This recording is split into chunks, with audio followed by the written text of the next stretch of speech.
আপনিও কি গোসল করার সময় বাথরুমে ঢুকে এই মারাত্মক ভুলটা করছেন? সত্যি বলছি, প্রতিদিনের এই একটি সাধারণ অভ্যাস কিন্তু আপনার অজান্তেই আপনার শরীরের জন্য ভীষণ ভীষণ বিপজ্জনক হয়ে উঠতে পারে। কেন বলছি? তাহলে শুনুন। আমাদের পূর্বপুরুষেরা যখন নদীতে বা পুকুরে গোসল করতে যেত, খেয়াল করে দেখবেন তারা কিন্তু হুট করেই পানিতে ঝাঁপ দিতেন না। প্রথমে পা ভেজাতেন, তারপরে কোমর, এরপর শরীরের উপরের অংশ।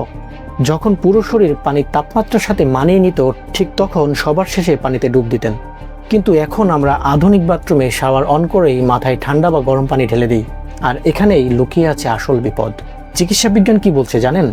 আমাদের শরীর যখন একটা নির্দিষ্ট তাপমাত্রায় থাকে, তখন হঠাৎ করে মাথায় ঠান্ডা পানি পড়লে বডিতে একটা কোল্ড শক রেসপন্স তৈরি হয়। এর ফলে শরীরের রক্তনালীগুলো হঠাৎ সংকুচিত হয়ে যায় এবং ব্লাড প্রেশার বা রক্তচাপ হঠাৎ করেই বেড়ে যায়। যাদের শরীরে ব্লাড প্রেশার বা হার্টের দুর্বলতা আছে, এই হঠাৎ রক্তচাপের ওঠানামা কিন্তু তাদের জন্য স্ট্রোক বা কার্ডিয়াক অ্যারেস্টের ঝুঁকি বহুগুণ বাড়িয়ে দিতে পারে। আর ঠিক এই কারণেই বাথরুমে এই ধরনের দুর্ঘটনার সংখ্যা দিন দিন বেড়ে যাচ্ছে।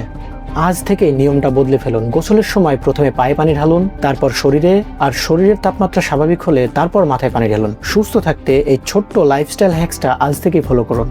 আপনার চেনা পরিচিতদের সচেতন করতে ভিডিওটি অবশ্যই শেয়ার করে দিন। আর এরকম দরকারি হেল্পফুল টিপস পেতে পেজটিকে ফলো দিয়ে রাখুন। দেখা হচ্ছে পরের কোনো ভিডিওতে। ততক্ষণ সুস্থ থাকুন, নিরাপদ থাকুন। আল্লাহ হাফিজ।